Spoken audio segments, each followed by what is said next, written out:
Shalom buat kita semua. Kami dari kelompok 2 akan memaparkan materi kami tentang kitab sejarah, yang dimana kitab sejarah dimulai dari kitab Yosua hingga kitab Ester. Sebelum kami memulai pemaparan materi kami akan memperkenalkan diri kami masing-masing. Dimulai dari teman saya. Kenalkan, nama saya Rian Adi Putun. Saya Renat Musi Sinaga. Saya Laura Kamaguru Putting. Saya Ripan Raditya Sinaga.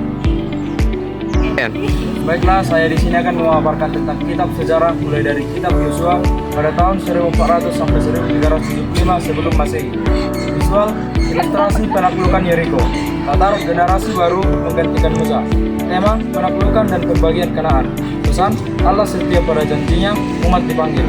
Yang kedua, hakim-hakim pada tahun 1375 sampai 1050 sebelum Masehi. Visual, siklus, dosa penghakiman, pertobatan dalam diagram. Latar, masa transisi setelah Yosua. Tema, siklus dosa hukuman, pertobatan. Pesan, tanpa pemimpin ilahi, bangsa tersesat dalam anarki spiritual. Yang ketiga, Rut pada tahun 1100 sebelum Masehi, masa hakim-hakim. Visual, ladang gandum di Bethlehem. Latar, kisah personal di tengah kekacauan nasional. Tema, kesetiaan dan penebusan. Pesan, Allah bekerja melalui orang biasa. Rut menjadi nenek moyang Daud dan Yesus. Selanjutnya 1 Samuel pada tahun 1100 sampai 1010 sebelum Masehi. Yang menjadi visual, Samuel mengurapi Daud.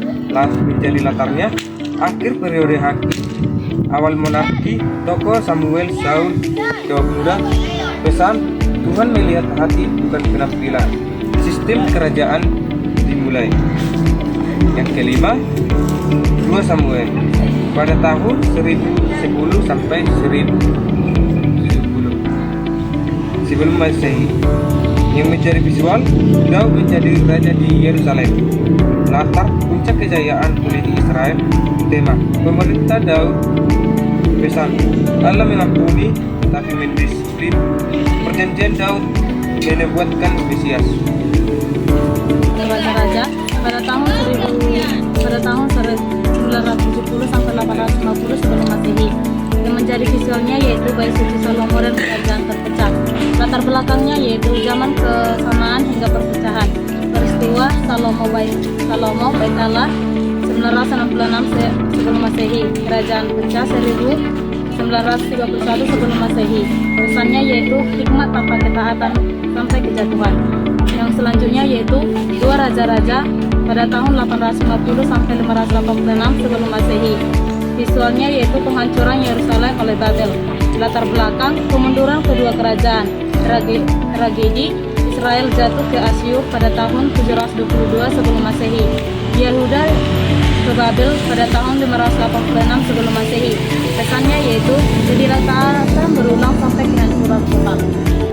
8 1 Tawarikh pada tahun 450 sampai 400 sebelum Masehi. Yang menjadi visualnya silsilah dari Adam hingga Daud. Latarnya ditulis untuk generasi yang kembali dari pembuangan. Fokus silsilah yang pemerintah Daud. Pesannya, Allah membangun umat melalui pimpinan yang berkenan.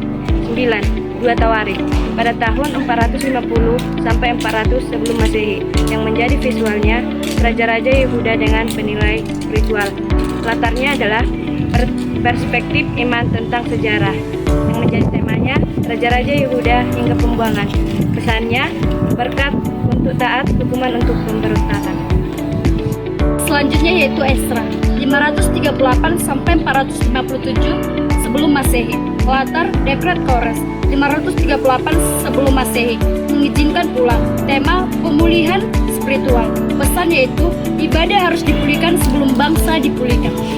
Yang ke-11 yaitu Nehemia 445 sampai 432 sebelum Masehi. Visual yaitu pembangunan tembok Yerusalem. Latar, Nehemia meninggalkan posisi nyaman di Susa. Tema, pembangunan fisik dan sosial. Pesan, kepemimpinan berani ditambah dengan doa tekun yaitu perubahan nyata. Yang terakhir yaitu Ester 483 sampai 473 sebelum Masehi. Visual, istana Persia di Susa. Latar, Yahudi diaspora di Kekaisaran kelima yaitu pemeliharaan ilahi, pesan Allah bekerja meski tidak disebut namanya untuk waktu seperti itu. Terima kasih.